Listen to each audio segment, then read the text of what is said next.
here in Central Park with Amy Grant. She's got a new album out somewhere down the road. Today she's going to tell us about it. So, what does this album mean to you? Well, this album, it's the first record I've ever done that was thematic. And Brian Ward, a friend of mine at the record company at EMI, suggested that I do a project about the journey of life. And of course I felt like, okay, I'm in a prime place to do this because I have been writing and recording for almost a lifetime, over 30 years.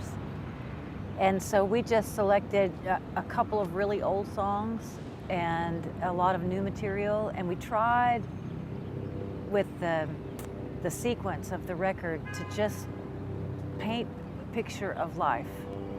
And some of the songs are specifically my experience, but I kind of feel like we all go through the same emotional journeys, even if they're not done in the same physical context. And it begins with a really vulnerable song and ends with a picture of heaven. So that's the whole thing. And I know in this day and era, people are going to cherry pick the songs they like. You know, they'll download one or two, but from an artistic standpoint, I would love it if somebody would listen to the whole thing all the way through. Well, I've listened to it. I love it. In particular, the one that you did with your daughter. Can you tell me what it was like singing with her? Yeah, I would love to. The first time I heard Sarah sing was when she was 15. And some people might think, oh, Amy in Vince's house, there must be music all the time. And there is, but it's not so much the children singing. And just to hear my daughter in the studio doing what I have done my whole life, I was so energetic. I was just jumping around. Can I get you anything? You know?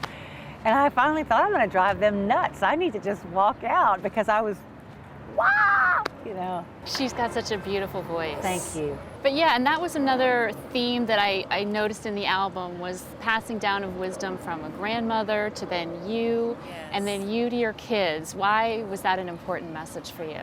Well, the message really became apparent when we put the songs together. I've been doing a lot of recording over the last year, and I had a lot of extra time to record because I spent virtually no time on the road. My mother's really had declining health, and a very dear friend of mine passed away in October, and I didn't want to miss any of her last days. And so I was home, but you know, I couldn't be at my friend's bedside every second or with my mom, so I would go into the studio, I'd record a song here, a song there. There's so many songs that really underline that even if we have our failures and our dark times, that there's usually a positive lesson or a transformation that comes out of it. Always. I mean, every good lesson learned, I believe, is learned through conflict and through hard times.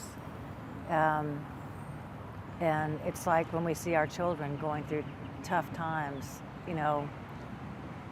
I heard a phrase one time, you either prepare the road for the child or you prepare the child for the road. And I think I've done a little bit of both, sometimes to my children's disservice. You know, and to be glad every time there's a rough stretch of road to go, that this is how we become wise. And so I also noticed that your painting is on the cover of the album. Can you tell me about it? Is that a new passion for you? I love art. I love crafts. Anytime I'm sent a project in a box, please paint a t-shirt for our auction. Please do this, you know, draw a doodle, do an art piece. I mean, some people might harumph, you know, go, oh, I can't believe I've got to do this. I'm like a kid at Christmas. We've got an art project.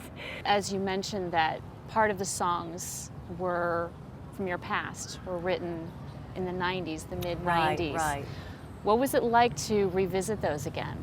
It felt like, because I'm always writing and always recording something, and it was as though guests had appeared unexpectedly at my house, and I was just in the pantry, you know, what have I cooked recently, and throwing a meal or throwing a pot of soup together.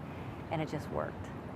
Absolutely. And that was really fun, because even in putting the record together, it felt spontaneous, not overly scrutinized. And there's something in a world and in a business, especially the music business, where everyone is always scrutinizing everything, to feel like something happened spontaneously. It felt that it was a piece of the honesty that mattered. And so I'm just happy as I can be. I'm so glad to have new music to go out and give people, and it's fun to have people respond, but to me it feels much more important than number of sales or where a song might wind up on a chart. I've done all that. There's no mystery in that to me. And but maybe that some of these songs could really matter to somebody. That matters to me.